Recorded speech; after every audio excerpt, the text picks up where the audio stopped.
There are so many things that we can come to expect about a night like tonight. It's 20 degrees outside. If you're a student, you probably have 6 papers still to write. Yeah, Georgia. If you are a teacher, you probably have 60 papers still to grade. If you're a community member, you've probably walked by this place 1,000 times trying to get errands done.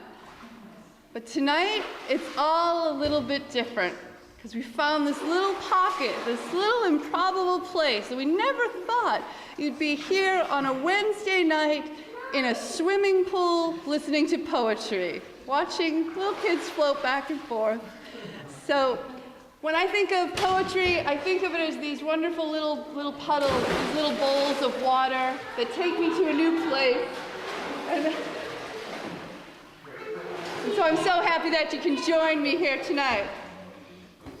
Way to go, Sandy. Academic Achievement Award for Sandy. Successful lemonade business for Sandy.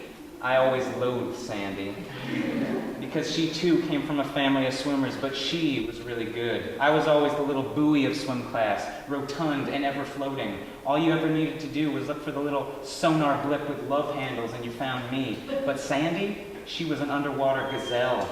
She had grace and speed, but an antelope without predators is like an armadillo without a shell. And when she'd shed her modesty at the front door, all I wanted to do was roll her into a lion's den.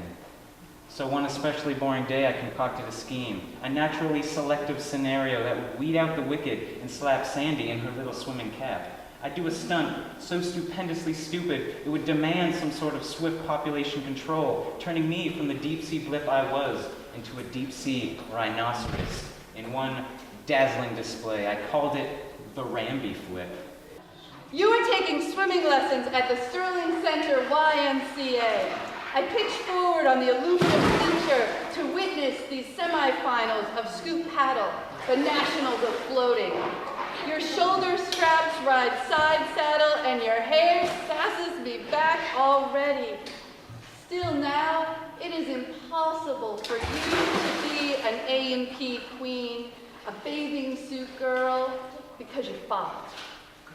Mrs. Seal hands out noodles and clicks your hunchback bubble. You carbonate that water. You fizz up everything. And while she barks out metaphors, butterfly arms, cannonball, legs like scissors, and you tell me, my hair is jet boat style, Mama. It's thick as waves. I glide through water as I glide through life. It always sustains me. Early years in the water, at the Wakefield Y, lifesaver and Y leader. Fridays are family night. Young adults swimming there with my mother. She stands in the water and gabs. Now mornings at the Beverly Y, a friend and I swim back and forth. She tells me she loves the silkiness, the feeling of weightlessness. We stand in the water and gab. He doesn't care if the current's cold. He has one toy, a driftwood boat. It's just enough joy. And my whole brood fits too into that teeny pitcher tub, that vast soapy deep, wrist over shin, ecru skin colliding in a wreck of hair plaiting, surfing, sinking, a bathwater kelp bed in reef knots. Their formless din rolls one over the other, a slick shoal. They breach and sputter and squawk for shampoo, and in the breath of one breath, long after I've turned from yanking worn sheets over bare June shoulders, I know them all as hazard and perfect. Pool sleeping, beside a clear breath of floating beach balls on frozen waters, I lie hopelessly enamored with the dazzling turquoise sky. The corners of my towel curl as the sun dries the moisture, and the wet drops disappear as the sun rays lunge toward me. Silent days of me making acquaintances with dragonflies as they perch on my fingertips seem eternal and never escape to the past. because that is where my imagination resides, in the solace of a still pool.